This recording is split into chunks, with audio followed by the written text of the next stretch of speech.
تو وہ انڈے والا لطیفہ ابھی سمجھ میں آیا کہ ہنس رہی ہے.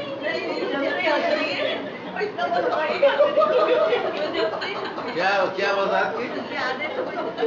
کیا وضاحت کی؟ انڈے والا لطیفہ اتنا پسند آیا کہ اب تک ہنس رہی ہے وہ. اچھا اسی وقت سمجھ میں آ گیا تھا. اب تک ہنس رہی ہے.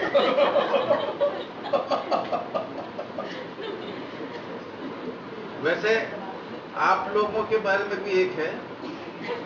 ایک ماں ڈاکٹر راشدہ اپنے بیٹے کے ساتھ میں کھینچا کھینچی کر رہی تھی, جھاڑو تھا بیچ میں, یہ اپنے طرف کھینچ رہی تھی, بیٹا اپنے طرف کھینچ رہا تھا دینے کے لیے جھاڑو.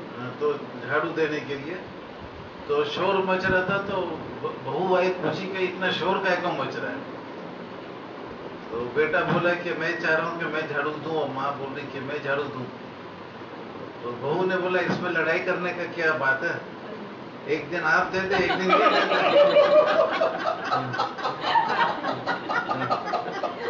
بہت اعلیٰ, بہت زبردست. مگر خود اپنا نام نہیں جوڑی. آج کل بہویں بھی ایسی ہے مارکیٹ میں, اللہ معاف کرے. ہاں آج عابد کا بھی اچھا ادھر میں عزت ہوا. ماشاء اللہ ماشاء اللہ. عمر صدیقی صاحب نے اس کا بھی تنقید کیا ماشاء اللہ. آہستہ آہستہ, ورنہ پہلے تو اس سے بہت تنقید کرتا تھا, آج اچھے سے اس کا ذکر کیا. ان کے مضامین پڑھ لیے ہوں گے اس نے نیٹ پہ. دو تین جگہ کھٹی ہوئی.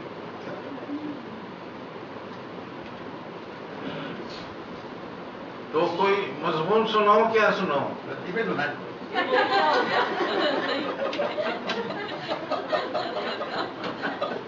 کیونکہ آپ کے لطیفوں میں بھی جو ہے نا سبق ہوتا ہے, یعنی کہ دونوں کی باری باری ایک درس ہوتا ہے, ایک پیغام ہوتا ہے. وہ سنا دیں اپنا طوطا بولا تو صحیح. نہیں یار, کوئی مضمون سنائیں. مضمون ہی ہے وہ, مضمون ہے وہ پورا بھائی. ہاں وہ تو مضمون ہے. مضمون سے ریلیٹڈ کر کے سنائیں گے نا. تو قادیانی حضرات 16 سال بعد میرے کو اپنے میگزین میں میرے مضمون کا جواب دیا. وہ بھی فراڈ بازی تھا, لیکن بہرحال کچھ علمی معجزہ. وہ جواب دیے تاکہ پتہ چلے کہ دنیا کو کہ ہاں الیاس نے کوئی مضمون لکھا ہے, ورنہ پہلے آفیشیل طور پہ کوئی جواب آتے ہی نہیں تھا. تو وہ جواب دیا تو اس میں میرے مضمون کا کہیں ذکر ہی نہیں تھا, جو انعامی والا پوائنٹ ہے. تو میں نے بولا کہ علمی معجزہ بولا ہے ٹائٹل, اور انعامی نقطے کا ذکر بھی نہیں ہے. تو یہ انعامی نقطہ کے جب جواب نہیں دیا تو علمی معجزہ کیسے ہوا. اور سیکنڈ پیراگراف میں لکھا تھا کہ ہر سوال کا جواب دینے والا پاگل ہے. رضی اللہ عنہ کا کوئی قول تھا کہ ہر سوال کا جواب دینے والا پاگل ہوتا ہے.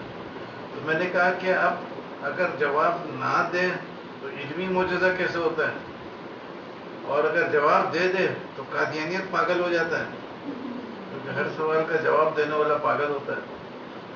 تو اس کے بعد پھر میں نے بولا تھا بہرحال خوشی کی بات ہے کہ کم از کم جواب دیا, کیونکہ ایک دکاندار تھا, وہ ایک طوطا پالا تھا, اور اس طوطے کو دکان میں رکھا تھا. تو خریدار لوگ آتے تھے, اس سے سامان خریدتے تھے.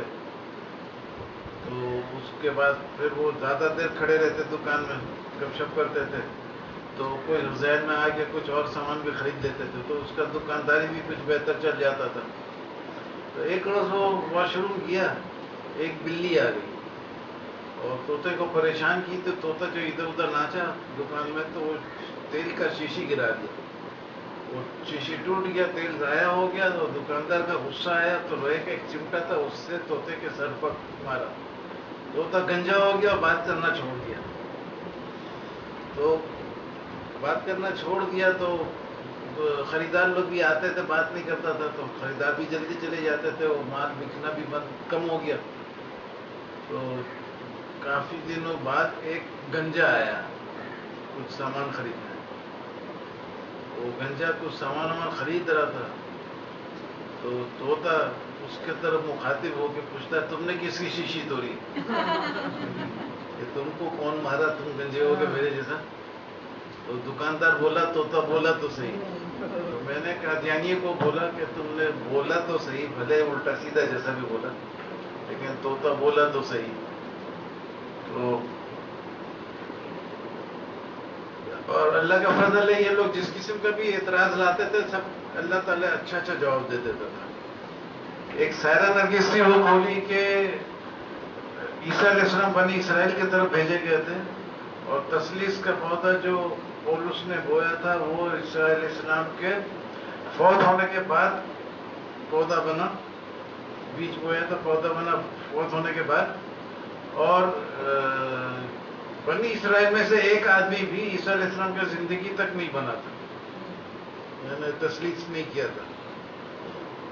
تو بائبل میں ایک آیت میرے کو اس زمانے میں مل گیا کہ عیسیٰ علیہ السلام کے یعنی یہودی تھے، یہودی میں نے بنی اسرائیل، تو وہ 2-3 کا نام لیا. پولس بولا یہ 2-3 یہودی ہیں جو میرے ساتھ ہیں، وہ بھی تسلیس کے اس میں آ گئے. تو وہ سائرہ نرگس کا پوائنٹ بھی ختم ہو گیا. تو اس قسم سے وہ جتنا بھی التو فالتو نقطہ لاتے تھے، حالانکہ اس سے کوئی لنک نہیں تھا اس بنی اسرائیل سے، سیدھا سادہ ہے کہ زندگی میں نہیں ہوا اور بنی اسرائیل کا کوئی شرط نہیں تھا. تو اس کے ساتھ پھر وہ سنایا تھا آپ لوگوں کے بائبل پہ ہاتھ رکھ کر حلف اٹھانے کے بعد کیا سچ بولنا ضروری ہے؟ تو آپ لوگ کا غلطی ہے، آپ نے پہلے نہیں بتایا کہ نہیں سنا ہے، تو بتاتی بھی کیسے جب سنا ہی نہیں تھا. تو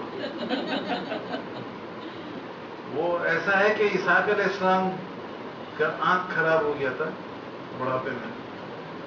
ان کے 2 بیٹے تھے، دونوں جوڑے تھے. ایک تھے اسلام، ایک تھے یعقوب علیہ السلام اور دوسرا تھا عیساؤ. عیساؤ بڑا کہلاتا تھا، حالانکہ دونوں جوڑے تھے لیکن اس میں بھی ہوتا نا ایک بڑا ایک چھوٹا.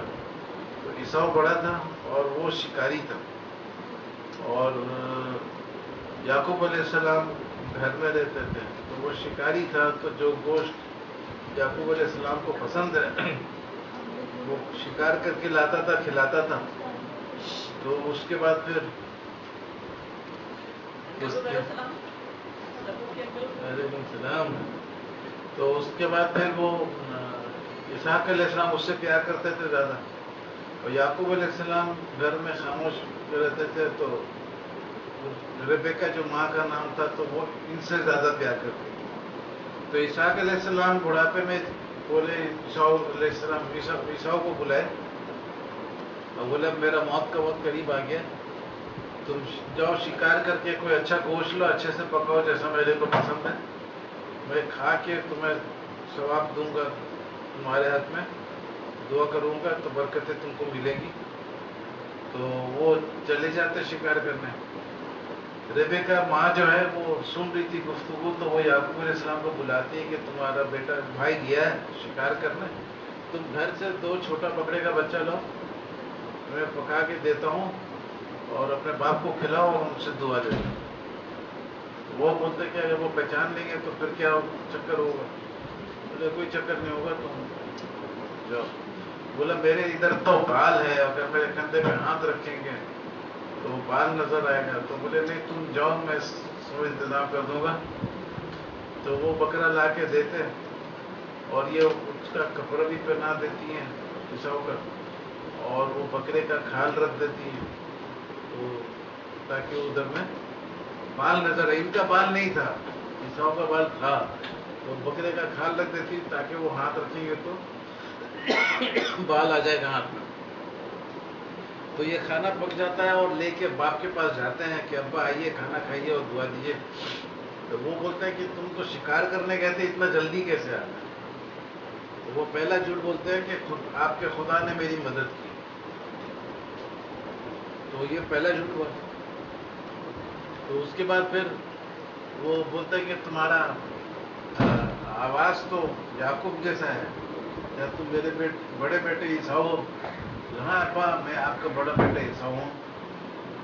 تو بولتے اچھا لاؤ کھانا کھاتے ہیں. پھر قریب بلاتے ہیں، کندھے پہ ہاتھ رکھتے ہیں، بولتے تمہارا ہاتھ تو عیساؤ کے جیسا ہے، چکنا ہے، لیکن تمہارا جو نہیں بال والا ہے، اور لیکن تمہارا آواز جو ہے وہ